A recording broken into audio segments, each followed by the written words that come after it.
കർണാടകയിൽ നിന്നുള്ള ആപ്പിൾ രുചിച്ചിട്ടുണ്ടോ എന്ന് ചോദിച്ചുകൊണ്ട് ബാഗൽകോട്ടിൽ താമസിക്കുന്ന ഷെയിൽ തേലിയുടെ ആപ്പിൾ കൃഷിയുമായി ബന്ധപ്പെട്ട വിശേഷങ്ങൾ പങ്കുവച്ച് പ്രധാനമന്ത്രി നരേന്ദ്രമോദി. മലനിരകളിൽ മാത്രമേ ആപ്പിൾ വളരുകയുള്ളൂ എന്നാണ് വിശ്വാസം. എന്നാൽ മനസ്സുണ്ടെങ്കിൽ മാർഗവുമുണ്ടെന്ന് പ്രധാനമന്ത്രി പറഞ്ഞു.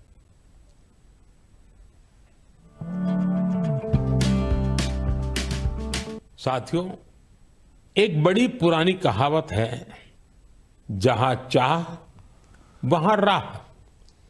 जब हम कुछ नया करने की ठान लेते हैं तो मंजिल भी जरूर मिलती है. ഷെയിൽ തേലി ബാഗൽകോട്ടിലെ സമതലങ്ങളിൽ ആപ്പിൾ കൃഷി ചെയ്യുന്നു.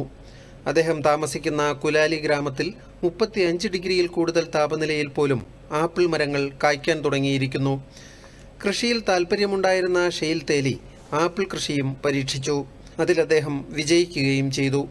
ഇന്ന് അദ്ദേഹം നട്ടുപിടിപ്പിച്ച ആപ്പിൾ മരങ്ങളിൽ ധാരാളം ആപ്പിൾ വളരുന്നു. അതിലൂടെ അദ്ദേഹത്തിന് നല്ല വരുമാനം ലഭിക്കുന്നു.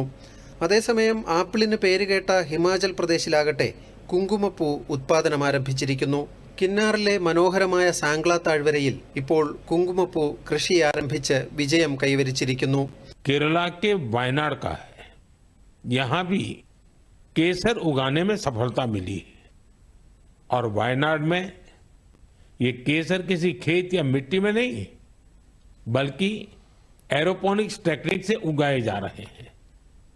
कुछ ऐसा ही हैरत भरा काम लीची की पैदावार के साथ हुआ है. കേരളത്തിലെ വയനാട്ടിൽ നിന്നുള്ള സമാന ഉദാഹരണവും പ്രധാനമന്ത്രി ചൂണ്ടിക്കാട്ടി. എയറോപോണിക്സ് ടെക്നിക് ഉപയോഗിച്ചാണ് വയനാട് കുങ്കുമപ്പൂ വിജയകരമായി കൃഷി ചെയ്യുന്നത്. ഉത്തരേന്ത്യയിൽ മാത്രം കൃഷി ചെയ്തിരുന്ന ലിച്ചിയുടെ കാര്യത്തിലും സമാനമായ ഒരു അത്ഭുതം സംഭവിച്ചിരിക്കുന്നു. ഇപ്പോൾ ദക്ഷിണേന്ത്യയിലും ലിച്ചി കൃഷി വ്യാപകമാകുന്നു. സ്ഥിരോത്സാഹമുണ്ടെങ്കിൽ അസാധ്യമായതുപോലും സാധ്യമാക്കാൻ കഴിയുമെന്ന് ഈ ഉദാഹരണങ്ങൾ ചൂണ്ടിക്കാട്ടി പ്രധാനമന്ത്രി വ്യക്തമാക്കി. News desk, Doordarshan news.